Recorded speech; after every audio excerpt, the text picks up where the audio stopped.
This is the second novel of William Shaw's that I've read and, while it's the start of a new series, it follows on somewhat from the previous novel of his that I read, The Birdwatcher. In that novel, D.S. Alexander Cupidi was a secondary character, but here she steps center stage. When the body of a woman is found in a body of water in the titular marshland of Salt Lane, the Kent police are somewhat stumped. She doesn't appear to have drowned, and nor does the body have any obvious injuries that might account for her death.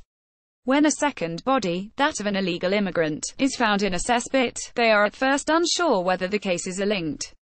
Cupidi and her team investigate and are soon drawn into the twilight world of illegal immigration, gangmasters, and exploitation. Salt Lane is both a police procedural and a slice of social commentary.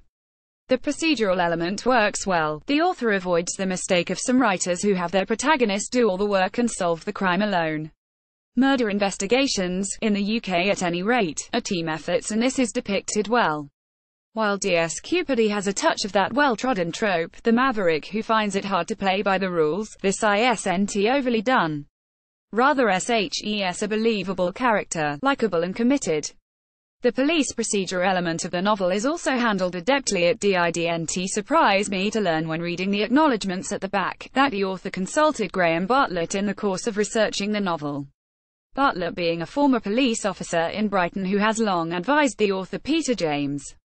This then made it all the more galling when in the narrative a female officer is referred to as a WPC. The use of the term WPC, woman police constable, is archaic and has long been consigned to the dustbin. All officers are now just PCs unless they're in the detective branch, of course, when the P is swapped for AD for detective. While this only occurs twice and on the same page, the use of such an antiquated term, especially when the novel has been so thoroughly researched, did stick in my craw somewhat. As mentioned, Salt Lane has a strong element of social commentary.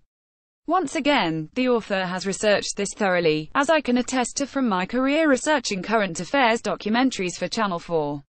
Many a film I worked on looked at immigration and the twilight world of illegal immigrants who prop up the economy, often doing the hard, hazardous and underpaid work that other workers balk at. Salt Lane depicts this world powerfully. Whole swathes of the UK's agricultural sector operate on the sweat of these workers, and it is doubtful we would enjoy the cheap food that stocks our supermarket shelves without them. Salt Lane is an excellent start to a new series. This is a long novel, running at 464 pages, which allows Shaw to weave through various subplots and flesh out Cupidi's complicated family life, which I'm sure will develop further in future outings. While I enjoyed the novel, I have to confess to be a little jaded by police procedurals and preferring something a little more to the noir end of crime fiction. That said, this is an enjoyable novel and I will certainly read the next volume in the series when it hits the bookshelves. James Pearson 4 Quarters Salt Lane by William Shaw. Riverrun 9,781,786,486,578 HBK May 2018.